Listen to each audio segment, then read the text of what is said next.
बड़े प्यारे वीर मनप्रीत दरोच ਨੂੰ on Radio XL. Alrighty, so every so often I have the real pleasure of welcoming people onto the show, people from all sorts of different backgrounds, all sorts of different representations of the world we live in. ਜਿੱਥੇ ਵੀ ਜਿੱਥੇ ਆਪਣੇ ਪੰਜਾਬੀ ਝੰਡਾ ਗੱਡ ਕੇ ਪਹੁੰਚਦੇ ਆ, ਭਾਵੇਂ ਅੰਗਰੇਜ਼ੀ ਹੋਵੇ, ਭਾਵੇਂ ਕਿਤੇ ਹੋਰ ਪਾਸੇ ਇੰਡੀਆ ਦੇ ਵਿੱਚ ਜਾਂ ਕਿਸੇ ਹੋਰ ਮੁਲਕ ਦੇ ਵਿੱਚ ਆਉਂਦੇ ਆ.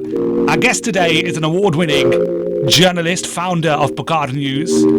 He's the founder of Brit Punjabi and is a media entrepreneur, well-known community advocate from Leicester. Romail Gulzar has spent most of his career telling stories, other people's stories really, celebrating communities from South Asia and beyond, creating platforms through his own news networks and as well as the Leicester Curry Awards that he's part of as well. But his new book, A Mind on the Edge, is turning his focus inwards and putting the story on himself.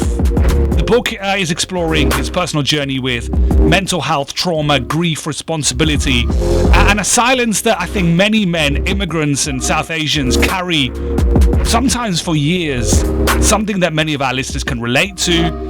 We've brought attention to mental health on the show, issues in the Punjabi community quite a few times here on the show. And something that I feel a personal responsibility to continue the conversation on. And in our community, we often say, Himmat rakho, jalli rakho, stay strong, keep going. But today we're asking what happens when you staying strong means suffering silently. And that's what we're going to be talking about in the show today. So I'm very honoured, I'm very privileged to be welcoming onto the show on the phone line. We were trying to do this in person, but thodi ji train di garbad ho gayi si swere. But Romail Gulzar, welcome to the show. Romail ji, how are you? Thank you, Baji, having me. Thank you so much for having me on. Absolute pleasure. Really great to have you. So, Romail ji, your book is called A Mind on the Edge. You mentioned in the media coverage of the book that you thought that strength meant silence, and many Punjabi South Asian men will recognise kind of that idea of strength means just nothing, getting on with it. So, where do you think that silence comes from in our community, especially within this kind of community issue?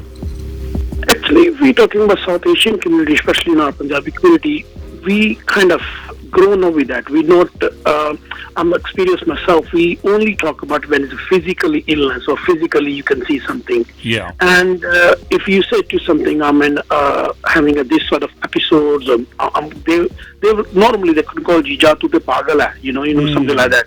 Don't work, have a rest, go holiday, something like that, Yeah. And then we don't talk, we feel embarrassed talking about mental illness or trauma or anxiety. We do not talk about it. True.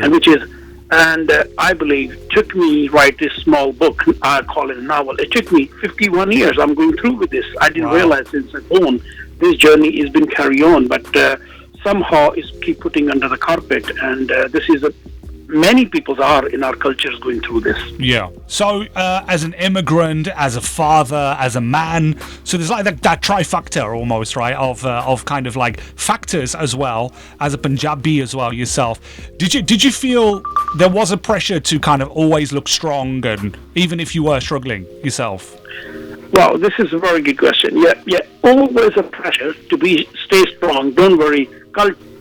Don't worry about it. Tomorrow will be a new day. And after dark night, there is a new day. But that they don't understand in our culture, especially. Maybe my mom and dad tried their best, but I don't think they really asked me or in the past or current days what I'm going through. And it took me so many years to come out to telling the people, no, I am. Personally, I was used to be don't believe there's mental health exists because I never heard that word when I'm growing up in my culture. Yeah. But it's just like now I realize, no, this is no shame about it. Yeah. No shame about it, what you're going through. To be open. Yes, sometimes it could be many factors, as you said. It could be a relationship breakdown, could be financial issue, could be business failure or job. Yeah. But there is no shame to talk about your failures. There is no talk about your challenge. Behind, I call this in your mind is keep affected every day and every second. Yeah. So what made you, like, all these years down the line, thinking about it? I mean, because you're a very active in the public eye. You're a journalist. You're out in the community. You're covering stories for big news channels and so on. So what made you personally speak up for it now? Actually, What happened? This is a start from I can go back again from childhood. It's bottling up. What happened after COVID?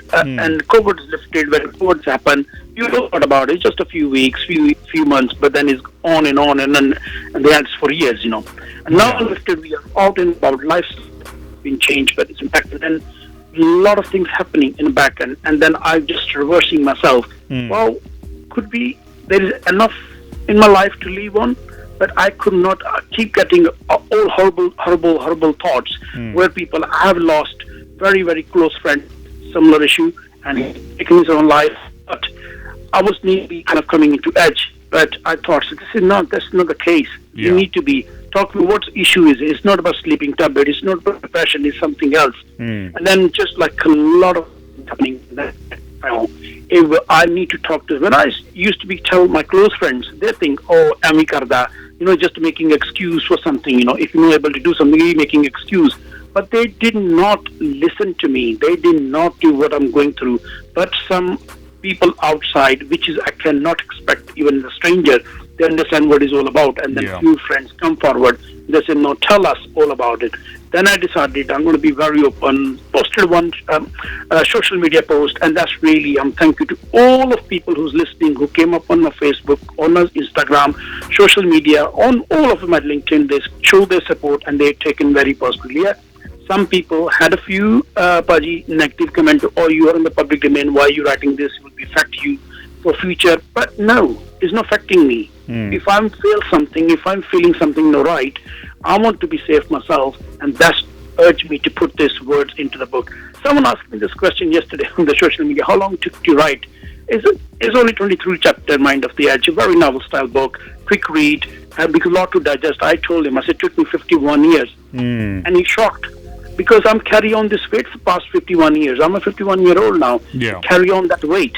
And that way, basically the words already building up. Only I just put in the paper and in the book format. So, two reasons, going back to your question, why I come up now this, because I want to even one person read that, one person, and he turn around in his life and his thoughts, and I win. And I know out there, so many from our community and wider community are going through this, especially mental health with the man is a huge. Man's, we grow up with the Bollywood, apna man ko dard nahi hota, man's wo Bollywood dialogue, na man ko, so we grown up on that way. But honestly, it doesn't matter, you man, you woman, you young man, you're male or female, mental health do not define any culture, race, religious. Mental health just come, and we need to support each other. We need to give listen to without and that is and that whole book about Mind of the Edge, which is written my experience saying. I think we're losing you, Romail. If possible, move to this is always a challenge with talking on the phone. Is move to a little bit of a jithe apna reception thoda ja band Is it better now? Oh yeah, that's perfect. Yeah. I lost the last thing you said. So if you say that last bit again about what you'd like people to get out of your book and why that's important.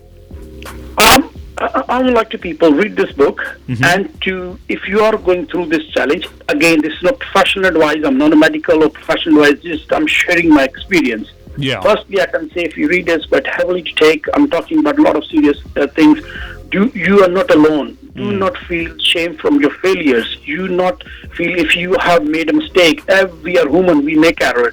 Do not. If you're going through this episode, just talk to someone. If you cannot find someone, you not trust someone, go to your professional. So many charities out there who are willing to listen to you without judge, confidential. And that's all I'm saying. You're not alone. Do not make hard yourself. Be open. Be kind yourself. And out there, so many people who are happy to listen to you and give you support you need. So that's whole I'm looking for outcome from this book. Absolutely. One person I can change after reading the book, their thoughts. I will be very happy, Baji. Yeah, absolutely. That's such an important topic, and something that it does get brushed under the carpet a lot. And it does. People tend to shy away. I mean, even in 2026, we've moved a lot towards talking about people's the physical health, getting active, but also the side of it that often gets missed is the mental health side of things. So it's really important, and I feel a responsibility to talk about it. So if I was to continue the conversation and talking about when people wake up, they may wake up tired, they may be carrying stress, they keep working, they keep providing, and then they never call it a mental health issue, for example. What signs would you say that you are ignoring for a long time, and how can other people identify that? I was ignoring when I'm out and about in my job or in my work. Even I know inside I'm not feeling well. I just putting a happy face. People ask me, "How are you?" What our answer? I'm fine, great. But inside we know something's bugging, something's not right. That's what I was ignoring for many, many, many years. So I'm not saying you have to go tell the world, but you find someone, your friends, your colleague, your family, sit down with them and talk to, because this is my day going, this is my week going, this is I'm going through financial or relationship, whatever is you going through. There is not always the case, your relationship breakdown, your financial, there's so many other things. So many factors, So many factors we don't even realize. So most of the in kind, the business failure, job failure, relationship failure, that's a common thing. That's of course no harm. This happen in life, but I think so. We should talk. We should give chance to someone to say what they want to say. And outside, I was worried when I tell people. Maybe people judge me. Yes, people do, but majority people, on my case, now they welcome their arm and they're happy to listen and without any judgment. And that is a. So do not shy. Please talk to. If you are going through with any episode, any challenges, talk to someone, please. You are not alone. Absolutely. And you have rights to make a mistake, and you're right to have to fix it. And it's about that confidence to talk out, right, and say and get it off your chest and not carry it silently, which is, I think, an important message that comes out of your book as well. So for parents who are listening, and we think about the next generation, we want the next generation to be hopefully raised differently, not being raised in an environment or in a home where this isn't even spoke about at all, about feelings, about emotions. It's an important topic. So how do you think our children will be able to name those emotions, or how can we build like a language in the household that can kind of facilitate that? What would be your advice on that? My advice is basically we are living on a modern life, which is we're living on AI, ChatGPT, all this technology. If you are having a young family, I think so the best, do go cycling, go walk, which is, I think so that's really help. And during that walk, you have an open conversation. Try to listen, because I have ignored all those things and I'm learning from my own experience. We should listen to our young children, young people in the house, or friends, or family, or partner. Let them what they say. Maybe they're not always right, but at least we give them chance to listen, and then make them right time to find the solution and talk to them. That's all it's about. Talking and dialogue is a big solution for mental illness. No medicine. I've been to all sort of medicine, but I think so medicine can give you, my personal experience again, little while help, but then you have to fix yourself. More you talk, more you get healed. That's all about. It's all. I think in a modern world we have lost the art of listening, right? The art of sitting down with somebody, make everybody think, you go out or you're with people, and everybody's kind of in their own world, right? Whether it's on their phone or on their screens. And I think the world is moving more and realizing to move a little bit off screens all the time and be analog and have a conversation, but bring back that art of listening to each other and opening that space for each other to talk about what's going on, right? 100%, because you're absolutely right, because if we are inviting someone, we would just WhatsApp them. Normally we used to be call, but then have a few minutes conversation. Understand, we are all very busy, modern life, we're doing million things at the same time. But I think so we need to cut back slowly, because another thing I was saying to you, actually yesterday I was having a conversation with, I started my journalism career from the radio, and I said, no, radio is a great, yes, I'm not saying step away from television. A lot of people are stepping away from television, going to social media. I think so everyone should listen to the radio at least an hour a day. You know what, that helps? Because same time you're doing different things, and radio brings you a lot of conversation. Like in your show, I'm listening to past this morning, and just different things coming up, new song, new beat. It's keeping divert your day-to-day thoughts. That sort of thing. It is help, and personally helping, and also try to walk. And again, when you go for walk, do not put your AirPod on your ear and listen to music. Just pay attention to the nature and to walk. Yeah. That's two things helping me. And I'm not saying, again, it's not professional advice, but that's my personal experience. Yeah. And third one, please, Paji, I'm saying to you with a request, all your listener, if you are going through, speak to someone. Yeah. Seek us professional help if you cannot find somebody. Talking to people, dialogue is really healing, and that's happening with me. And that's when Mind of the Edge is all about. This book is just go there and talk to someone. Fantastic. Do not shame. Well, it's an important message, and as soon as you shared it, I knew that's something I wanted to talk about, something I wanted to feature, and continue this kind of continuation of conversations I've had over many periods of the show, different professionals or different activists or even musicians talking about this topic as well. The more we talk about it, the more it's going to become mainstream, and more people, hopefully we can help and even save people in some way. So, Romail ji, tell me a little bit about where we can get the book. I believe it's out tomorrow. Where can it be gotten from, and how can we read it? Yes, from tomorrow onward, worldwide on Amazon. Yeah. So you have the 3 format: ebook you can download on Kindle, and a paperback. If you're a traveler and you like to read during travel, paperback I always recommend. If you want to be in the book library and to read it, is a hardcover on Amazon worldwide. From tomorrow. पता की या मैनू हाथ विच फड़ के मजा आंदा पढ़ के है ना पता नहीं क्यों जी. I like to feel the physical pages, है ना? I'm with you. I'm on the same page. I like to be. I'm really missing our newspapers and the books. Books is really, yes, Kindle is a great reader and the book. Highly recommend get it on the paper book. Okay, fantastic. Well, what I'd like to do is, courtesy of my show, I would like to give away a copy of the book to one of my listeners. I'm going to set that up for next week.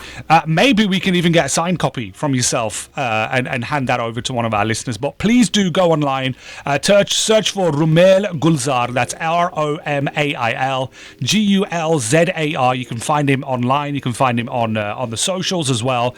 He's the head honcho behind Pukar News, Brit Punjabi, and a whole bunch of incredible media entrepreneurship, media ventures out there as well. And just for you guys to know, the book is called Mind on the Edge. It's all about mental health in the Punjabi community and how we can overcome some of our challenges. Romail ji, thank you so much for joining me on the show. Thank you for having me, Paji. Thank you so much. Really appreciate it. Thank you for taking your time out. Thank you for writing the book as well. And just for our listeners, conversations like this, just so you know, they can bring up difficult feelings. And if something's touched you today, please don't sit with it alone. Speak to someone you trust, your GP, a counsellor, support service. And as Romailji's story reminds us, struggling doesn't mean you're weak. It means that you are human. So stay tuned as we continue the conversation around that. And hopefully we'll be giving a book away next week.